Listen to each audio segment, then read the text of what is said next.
Birdman Godson just did an interview where he confirmed he was this close to dying, inches away from losing his life, and he was on life support after being backdoored by Youngboy's entourage. He told 607 Unc and Jalise that he met Youngboy a couple of years ago, and when he met Youngboy, they gravitated towards each other. However, conflict soon started when he made a mistake that a lot of people make when they enter into a new situation and come around a celebrity, or even normal people when they, find their way into a new friend group. And this mistake almost cost him his life. So if we're taking it back, you guys will start building a rapport back in 2017, 2018. Up until 2020, what would be what would lead up to the unfortunate chain of events to where you and YB would be at odds? I'm gonna put it like this, man. What I didn't know and what I know now is you can't mix your friends.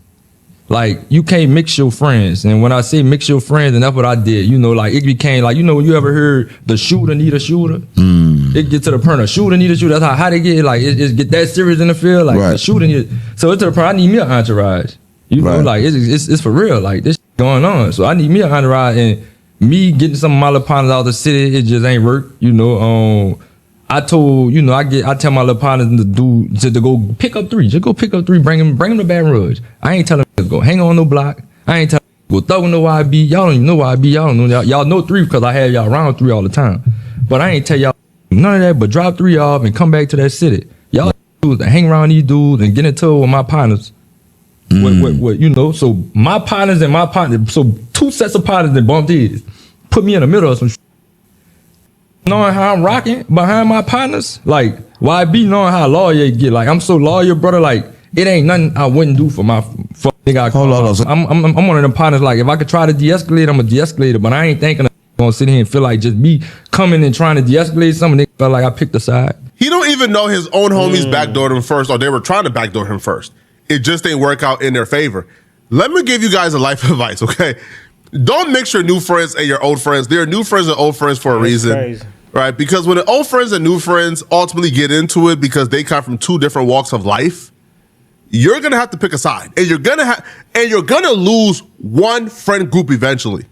Because if you pick the side of the new friends, the old friends gonna call you fake. And if you pick the side of the new friends, well, they're gonna be like, you feel me? Like, you're more loyal to those people. They did us wrong. It's good on you. So he says he was bringing around his entourage because the shooter need a shooter too, right? So these are his homies. He was bringing them around Youngboy. They probably fanned out.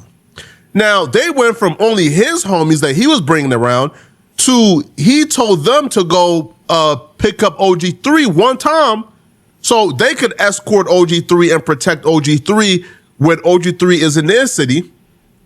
That one time they go ahead to go pick up OG3, they get his number. They start talking to him without bro. They start pulling up on him without him. Like, they start pulling up on OG3 without him. And he's the one who introduced, they supposed to be his shooter. Yeah, so now they done built their own relationship with OG3 and Youngboy, and they pulling up to hang out with OG3 and Youngboy without him. He's not even noticing or aware they're hanging out. He finds out they pulling up and hanging out with OG3 and Youngboy without him. When they get into it, that's when he finds out. You know what was happening? Those dudes who was pulling up, your friends, your shooters, man, they was probably telling OG3 and YB, man. So do you go defend somebody like that? You introduce them to some more guys or whatever, and then, like he said, he didn't know, but once you find out, these guys into it with each other because your partners that you introduced to them, they started hanging around each other. So if they didn't tell you that, are you still going to go to bat for them? Even though they was already going to hang with some new group of guys that you introduced them to without even telling you. So what do you do in that situation? Do you go to back for them, or shit, you just throw your hands up with it? It's on y'all. Like, if he y'all shooter and he's supposed to be protecting y'all, we protecting him. Yo, F with us. There's a reason why they was pulling up to rock with Youngboy and OG3 without you. But he's a loyal dude. So what happened was they got into it. One of his homies apparently was doing too much, and he felt like his homie was in the wrong, but he's still loyal. So he was for the most part trying to figure out what happened, and could potentially squash it. But when he get to asking, hey, yo, what's going on? YB and everybody is on high alert. Because again, this is the streets. Right, these street dudes, they on high alert. So they see him inquiring and asking too many questions as him picking the sides of his old homies. And that's when the backdoor activity started. That's when they like began to play him hella close. I can't really tell you what happened that day. All I know is, man, my partners them called me, you know, one of my partners f***ed up. You know what I'm saying? One of my partners. So I'm calling just like that. Just like woo woo woo. He telling me who all was out there when What it you mean? happened. Like beat up? Yeah, like Why beat and jumped on him? yeah, jumped on me. It's some more shit happened, but I can't really get into that. But yeah, it's some more shit. Shit really had him thinking like, man, Beezer gonna try to kill me. So we gotta fuck him up. So YB thought you was gonna try to kill him? Thought I was gonna try to knock him off.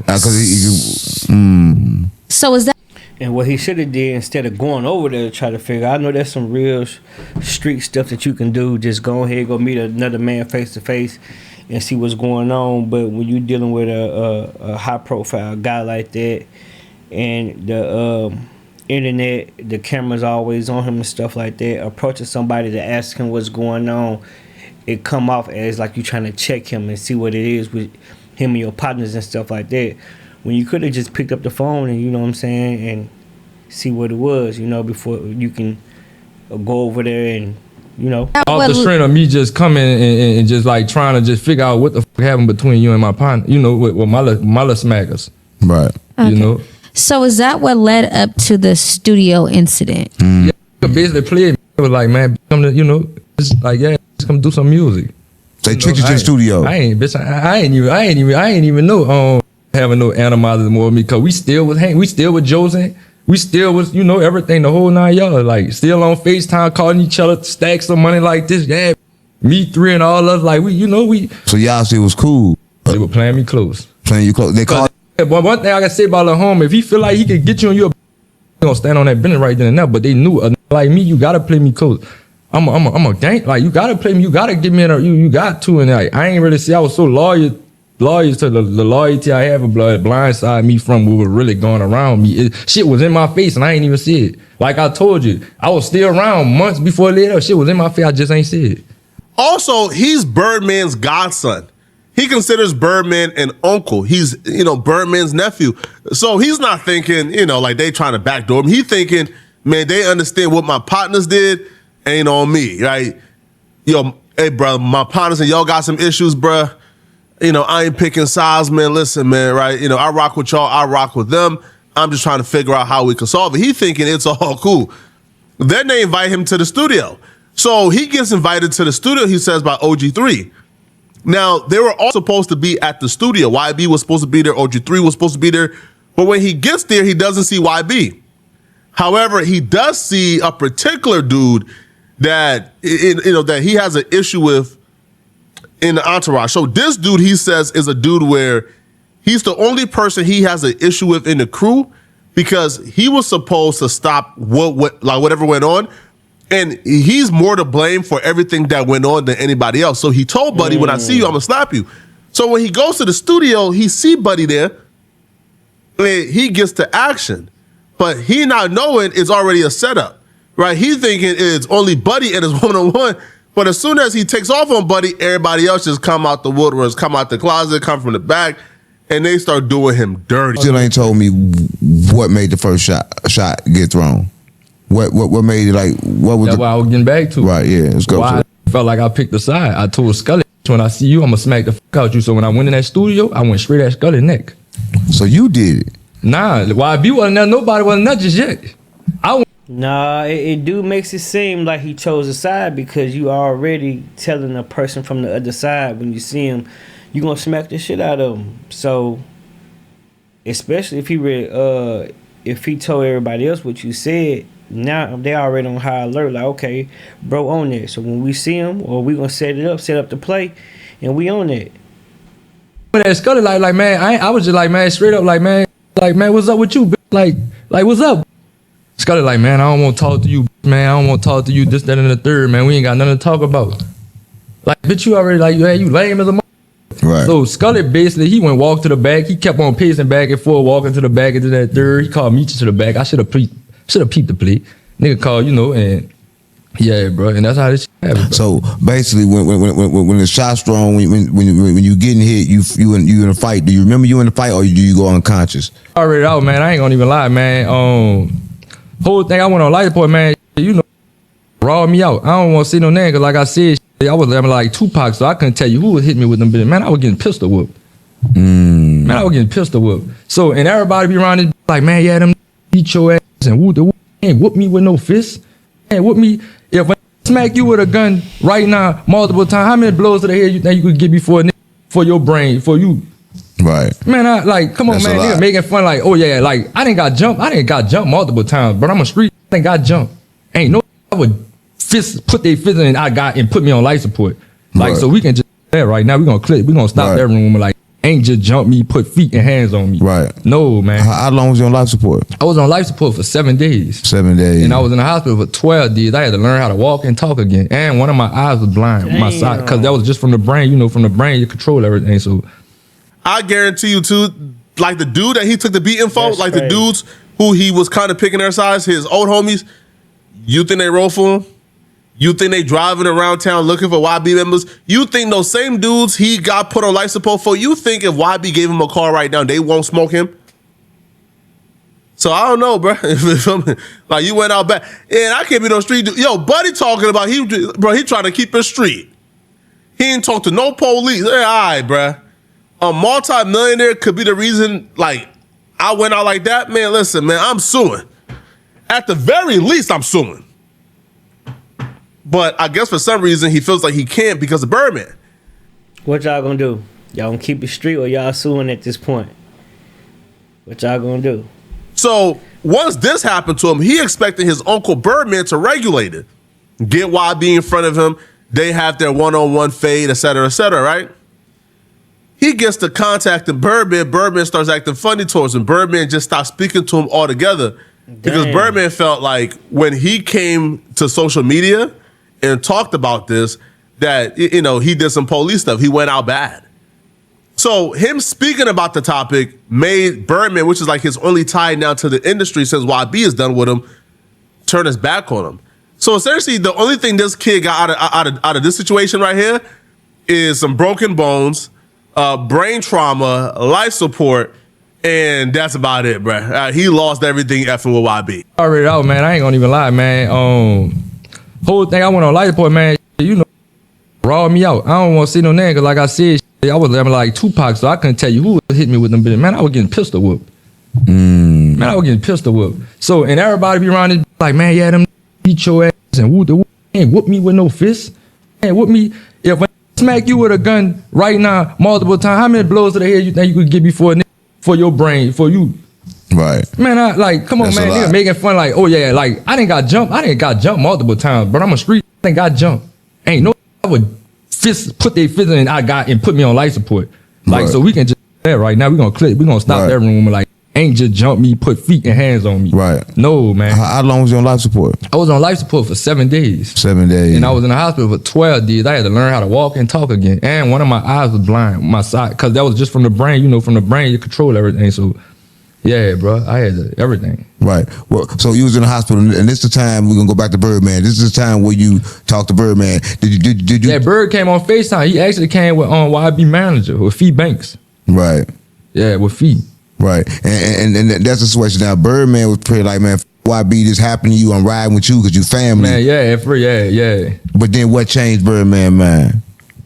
Everybody tried to see like, oh, it was because of the Street Jewel interview I did. Because Bird really just one of them who just like, all right, and I understand him. And a lot of times you're right, like, all right, if it's a gangster situation, we're gonna keep it in the streets. See what I'm saying? And he right with a lot of that's the laws we grew up on. And I ain't bothered by them laws. So I feel like he turned his back so he on. told you supposed to keep it in the streets. He did tell you that. You did have a Not conversation just with me him just about it. knowing who he is. We ain't talk. That's what I'm telling you, OG. After I got all like, man, that nigga ain't reach out to me, man. I was at the Hot Boy reunion tour in New Orleans. I walked up on him and everything. That nigga told me, not right now. Never. I can't tell you, man. You did me bad. That nigga told me we gonna talk. That's what he told me. Like, we gonna talk, not right now.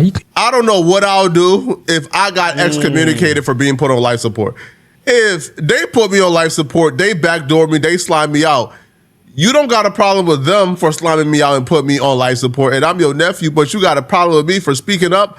But I guess it's the rules of the streets. And one thing about Birdman is consistent, right? Like, Birdman been in this game for, what, 40 plus years? We ain't never heard no smut on Birdman's name. We ain't never heard nothing bad about Birdman outside of contracts. Birdman has been probably, like the perfect example of a street dude. So yeah, he might have some really, really, really high standards, when it comes to certain gangster shit. And if that's his nephew and he raised him, he probably thought, man, bro, I raised you to be a bigger gangster than that, man. You come on the internet and you get to talking. But let me know what y'all think about this, okay? Okay, but with that being said, like he said, when he got off life support and got out the hospital, Birdman didn't even reach out to tap in with him or none of that. So how do I know that you still for me? You still with me? I don't know that. And then if I reached out to you and you ignore me and all that, like, you showing me that you don't rock with me no more. So by me doing an interview, that shouldn't. The briefs is already broken. You know what I'm saying? It was already burned. So ain't no need for me to try to clarify anything with Birdman if he wasn't rocking with me in the first place. He wasn't rocking with me before I did the interview. So why would I care what he think about me after I do the interview? Like, you already chose a side, man. You talking about keeping it in the streets. If we gonna keep it in the streets, you ain't made no moves yet. You ain't put me on no play yet. You ain't told me nothing yet. You ain't answered my phone call, so I don't get it. You know what I'm saying? If you go by the old street codes and all that type of stuff, how long does it take? Why you ain't told me nothing? Why you ain't put me on game? Why you ain't answering the phone? Why you throwing me off? Them are the questions that I got in my head. So if you throw me off 1 or 2 times, I call you, you don't answer. I approach you, you talking about not right now, another time. Like, bro, I ain't rocking with that. I already know what it is. So you on that side, so it is what it is at this point. But drop y'all thoughts and opinions in the comments and let me know what y'all think about it.